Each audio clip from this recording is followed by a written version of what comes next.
মিঠাই রানীর কামব্যাক, আসছে ইরাবতীর গল্প। সৌমিত্রিষা কুণ্ডু নাকি আবারও ছোট পর্দায় ফিরছেন। আর ভক্তদের মধ্যে এখন একটাই প্রশ্ন, সত্যি তো? মিঠাই হিসেবে 53 সপ্তাহ বাংলার টপে রাখা একটাই চরিত্র, যাকে ঘিরে গোটা ইন্ডাস্ট্রি কাঁপত। সেই সৌমিত্রিষা হঠাৎই আবার সিরিয়ালে ফিরতে চাইছেন কেন? আসলে মিঠাই শেষ হওয়ার পরই দেবের বিপরীতে সিনেমায় ডেবিউ, তারপর 10 জুন সিনেমা, তারপর কালরাত্রি, আর এখন তো কালরাত্রি 2 এর শ্যুটও শেষ।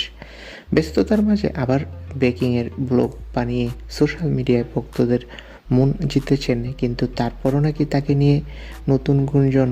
লীনা গঙ্গোপাধ্যায়ের টিমে নতুন এক ধারাবাহিক, নাম ইরাবতীর গল্প। আর এই খবর ছড়াতেই হইচই পড়ে গেছে। ইন্ডাস্ট্রির ভিতরে ঘোরাফেরা করা একাধিক সূত্র বলছে, চিত্রনাট্যের খসড়া তৈরি, আর চরিত্রটা নাকি একেবারে অন্যরকম একজন মেধাবী দৃঢ় কিন্তু ভিতরে ভিতরে নানা দুঃখ বয়ে বেড়ানো এক তরুণীর গল্প। আর টাইটেল ইরাবতীর গল্প। শোনা যাচ্ছে চরিত্রটার শক্তিশালী আবেগ, পারিবারিক টানাপোড়েন আর বাস্তবধর্মী গল্প বলার স্টাইল, সব কিছু মাথায় রেখে সৌমিত্রিষাকে নাকি প্রথমে প্রস্তাব দেওয়া হয়েছে।